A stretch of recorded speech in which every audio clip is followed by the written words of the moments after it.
queridos alumnos, y bienvenidos a este nuevo vídeo en el que vamos a continuar estudiando las características de la Edad Moderna, centrándonos en esta ocasión en el humanismo, en el Renacimiento y en la...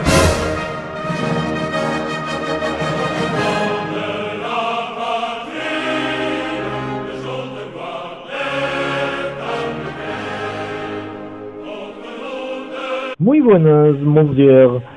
¿Es usted el profesor José Antonio Lucero? Sí, soy yo. Permítame que me presente. Soy Napoleón Bonaparte, emperador de los franceses. Diga, ¿qué es lo que quiere? Vengo a decirle que en una de sus clases ha dicho que Carlos V fue el mayor soberano del mundo y se olvidó usted de citarme a mí, al hombre más importante de la historia. Pero es que aún no he llegado a su tiempo, aún no he podido hablar de usted. Ah, ¿fue?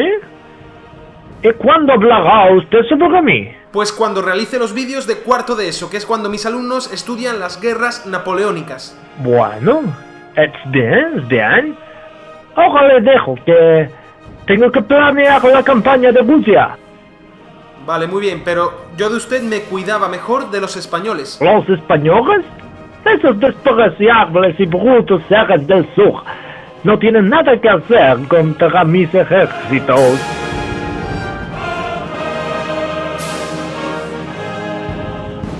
Ya verá, ya verá.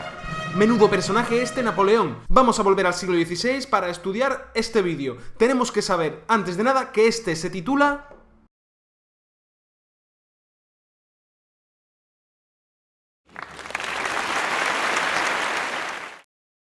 Bueno, y continuamos estudiando el tema de los orígenes de la Edad Moderna, centrándonos en esta ocasión en los cambios que se dan a nivel cultural, artístico y religioso en esta época, es decir, la aparición del humanismo, del Renacimiento y de la Reforma religiosa. Ya hemos estudiado en vídeos anteriores los cambios que se producen a nivel político en esta época, es decir, los cambios que llevan a que la Edad Media se quede atrás y surjan, por ejemplo, las monarquías autoritarias con personajes de la talla de los reyes católicos, de Enrique VIII o de Carlos I.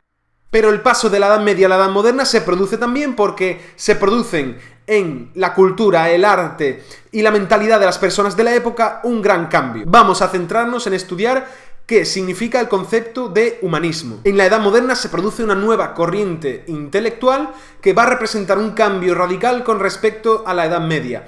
El humanismo. ¿Dónde nació este cambio de mentalidad? En las regiones más prósperas del continente europeo, primero en Italia y luego en regiones como Flandes. Va a propagarse en Europa entre los siglos XV y XVI para cambiar la mentalidad de prácticamente la totalidad del continente. Como decíamos, el humanismo supuso un cambio radical con respecto a la mentalidad y a las corrientes culturales e intelectuales de la Edad Media. ¿Cuáles fueron las características del humanismo?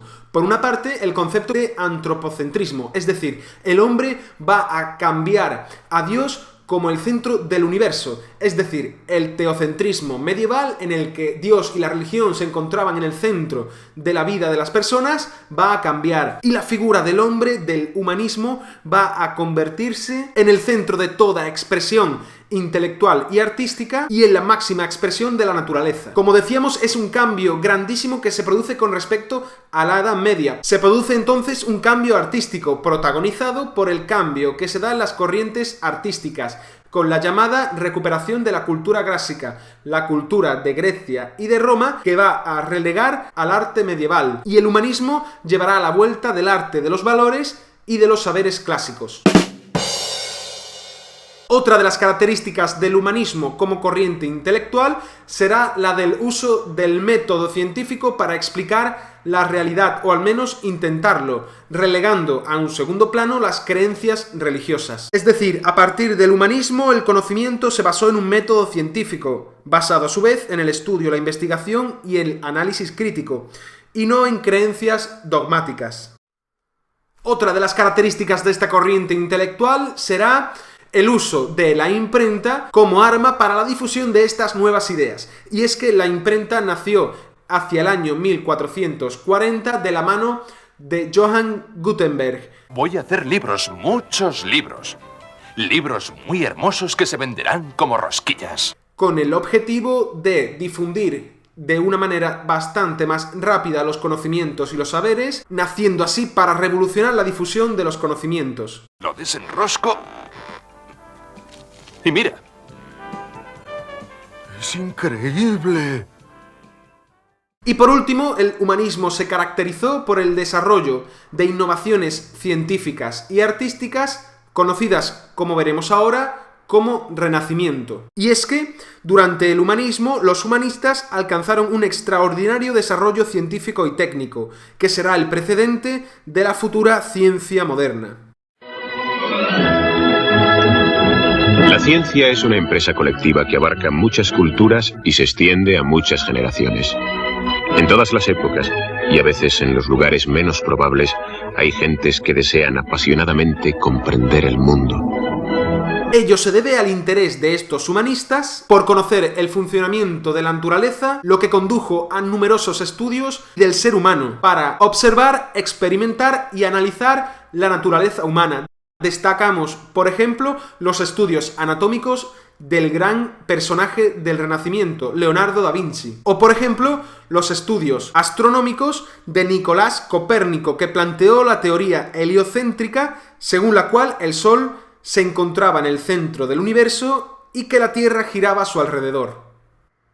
Vamos a centrarnos ahora en el Renacimiento. Lo haremos de forma breve debido a que las corrientes artísticas desde la Edad Media hasta ahora no las hemos incluido en nuestros vídeos, pero sí merece la pena centrarnos un poco en el cambio que supuso en el arte el Renacimiento. Y es que los ideales humanistas aplicados al arte llevaron al nacimiento de un estilo artístico que será muy contrario al arte medieval, el Renacimiento. ¿Qué suponía realmente este grandísimo cambio que se va a producir en el arte?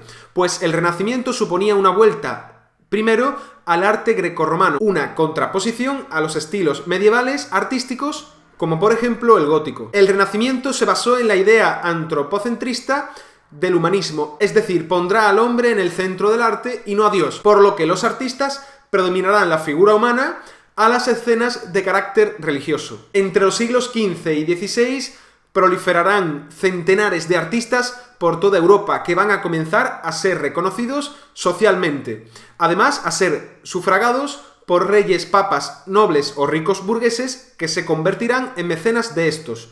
Por ejemplo, tenemos que destacar la figura de Leonardo da Vinci, que al final de su vida vivió en la corte del rey Francisco I de Francia, quien se convirtió en su mecenas.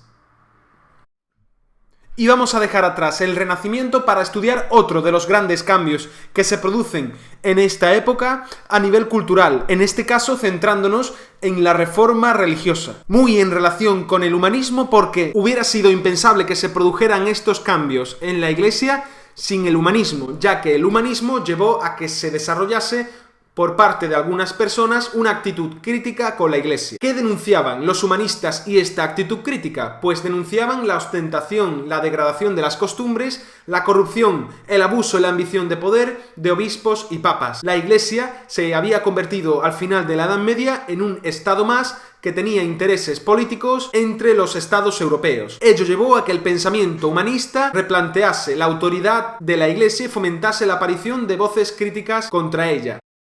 Asimismo, debido a que algunos príncipes y monarcas buscaban reforzar cada vez más su poder, algunos de ellos buscaron desligarse de la Iglesia y de su control religioso. Este movimiento, que va a producirse en varios lugares de Europa, llevará a la constitución de nuevas iglesias cristianas. Y tenemos que destacar un momento, un día en concreto. Estamos en las escalinatas de la iglesia del Palacio de Wittenberg, el 31 de octubre del año 1517, y un monje llamado Martín Lutero se encuentra clavando un papel en la puerta de la iglesia. Serán las 95 tesis de Lutero, una proclama en la que denuncia las irregularidades de la iglesia que cambiarán por siempre la concepción del cristianismo en Europa. Martín Lutero, ¿sois el autor de estos escritos? Lo soy. ¿Os retractáis de lo que habéis escrito? No puedo.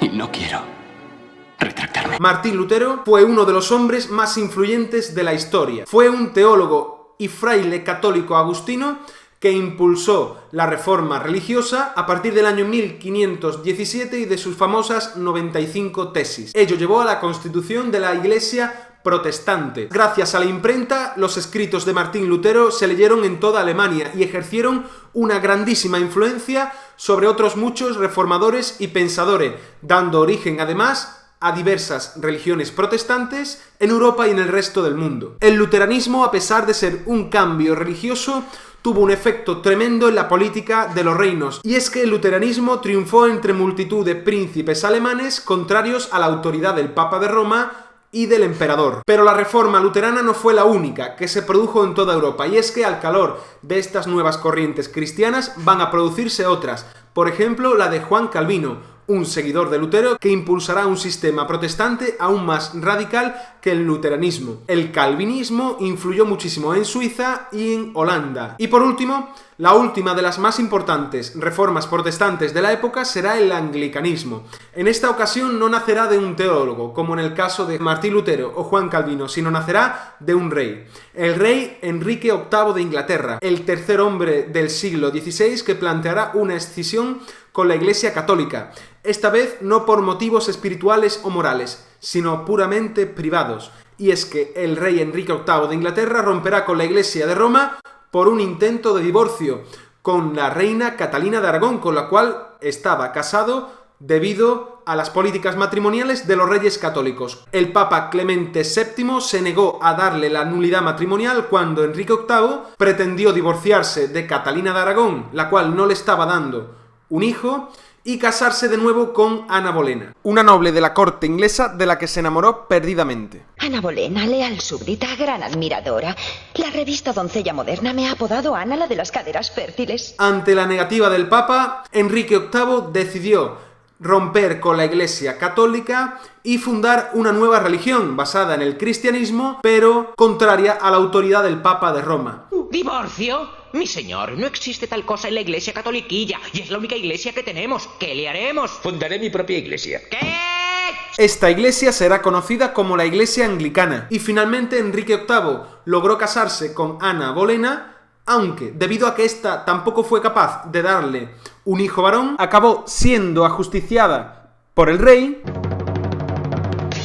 y Enrique VIII casado no solo en una, sino en 4 ocasiones más. Como ya sabemos, todos estos movimientos religiosos protestantes llevarán a conflictos y guerras en el siglo XVI, unos movimientos protestantes que tendrán en la figura del emperador Carlos su principal enemigo. Finalmente, el emperador, a pesar de su poder como rey de la monarquía hispánica, no pudo hacer frente a todos estos movimientos protestantes y tuvo que firmar la paz de Habsburgo para permitir la libertad religiosa entre los territorios del Imperio Germánico. Hemos visto cuáles son los distintos movimientos protestantes dentro de la Iglesia cristiana. Vamos a comparar al protestantismo con el catolicismo para establecer sus diferencias. Round 1. Fight! La primera diferencia es que, mientras el jefe de la Iglesia en el catolicismo es el Papa y de él dependen los obispos, para el protestantismo no se reconoce ninguna autoridad del Papa ni de la Iglesia. Es decir, entre Dios y los fieles no hay ningún intermediario. En el catolicismo, un sacerdote célibe es quien dirige el culto de los fieles. Por contra, en el protestantismo, un pastor, que además podrá casarse, es un guía, no un intermediario entre los fieles y Dios. En el catolicismo, la fe se basará en la Biblia y en las enseñanzas de la Iglesia, mientras para el protestantismo la fe va a basarse de forma exclusiva en la Biblia. Y por último, mientras en el catolicismo, aparte de a Dios, se venerarán a la Virgen o a los santos, para el protestantismo no existe ningún tipo de veneración que no sea la divina. ¿Se quedará la Iglesia de brazos cruzados ante el terremoto tan grande que comenzó Lutero? Pues no, porque la Iglesia, debido a la reforma religiosa, también va a llevar a cabo su propia reforma. Una reforma que comenzará en el llamado Concilio de Trento, que va a convocarse a mediados del siglo XVI como respuesta a las reformas religiosas del cristianismo. Este movimiento será el llamado de Contrarreforma, un movimiento que llevará a la renovación de la Iglesia con el objetivo de reafirmar la doctrina cristiana, el poder del Papa y la disciplina del clero ante el avance del protestantismo. Estas medidas, junto con la Inquisición y las guerras de religión que van a producirse y que no terminarán hasta el siglo XVII, van a pretender detener el avance del protestantismo e infundir un nuevo entusiasmo y una nueva confianza a los católicos de todo el mundo. Y con esto hemos llegado al final del vídeo de hoy. Ya nos quedan muy poquitos vídeos para terminar este curso. Espero que el final de curso os vaya bien y los últimos exámenes os salgan como merecéis. Nos vemos en el siguiente vídeo. ¡Adiós! Por cierto, seguro que has estado pensándolo durante todo este vídeo. Me he pelado, y vaya si lo he hecho, porque parezco otro. Dale un like a este vídeo si te gusta mi corte de pelo. Ahora sí, ¡adiós!